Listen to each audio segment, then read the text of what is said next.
100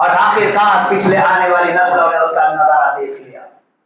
معزز حاضرین، اس ہندوستان میں میاں نذیر حسین محدث دہلوی، جن کو حدیث کے معاملے میں امیر المومنین کہا جاتا ہے، میاں نذیر حسین محدث دہلوی رحمہ اللہ نے جب جہاد کا علم بلند کیا، راول پنڈی کی جیل کے اندر 1 سال تک ان کو قید کر دیا گیا، اور اس کے بعد مولانا ابوالکلام آزاد، جو اس ہندوستان کے اس وقت کے سب سے بڑے مفکر، سب سے بڑے مدبر، باصلاحیت باکمال انسان، دنیا ان کے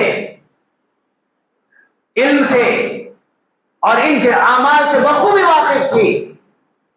انہوں نے اپنے پرچے کے ذریعے سے مسلمانوں کے اندر آزادی کی روح پھونکی، اور جب انہوں نے جہاد کا علم بلند کیا، 15 سال تک انہیں جیل کے اندر مشقت اور صعوبتیں برداشت کرنی پڑی۔